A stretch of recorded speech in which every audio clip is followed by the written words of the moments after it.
चित्रा नदी के तट पर एक बेल का वृक्ष था, बिल्व का वृक्ष था।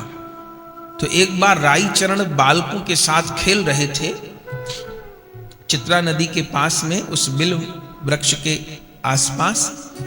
क्या देखा कि अचानक बेल के फल गिरने लग गए उस पेड़ से।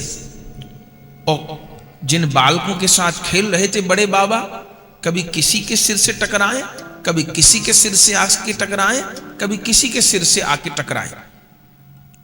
तब सबने राईचरण को कहा, राईचरण ये कैसा पेड़ है जिसके फल ऐसे गिर रहे हैं जैसे कोई मार रहा हो।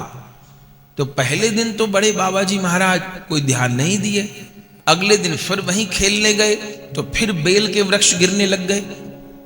तब बड़े बाबा जी ने कहा, मैं देखता हूं, लगता है इस वृक्ष के ऊपर कोई चढ़ा हुआ है, वो फल फेंक रहा है। तब उस वृक्ष के नीचे गए तो उनको एक छाया दिखाई दी। बड़े बाबा जी ने कहा, तुम कौन हो? तब उसने कहा, मैं प्रेत हूं और इस वृक्ष पर रहता हूं और जो कोई यहां आता है उसको कष्ट देता हूं और मैं तुमसे उद्धार चाहता हूं। तब राईचरण ने कहा, क्या उद्धार चाहते हो? बोले, जाकर के तुम गया जी में मेरा श्राद्ध कर दो, मेरा पिंड दान कर दो तो मेरा उद्धार हो जाएगा। तब राईचरण ने कहा कि मैं तो बालक हूं, गया जी तो बहुत दूर है, गया जी तो मैं नहीं जा पाऊंगा, लेकिन मुझे उद्धार का एक सरल उपाय पता है, उससे तुम्हारा अभी उद्धार हो जाएगा। तो बोले, सरल उपाय जानते हो तो वो कर दो, तुम ऊपर आ जाओ।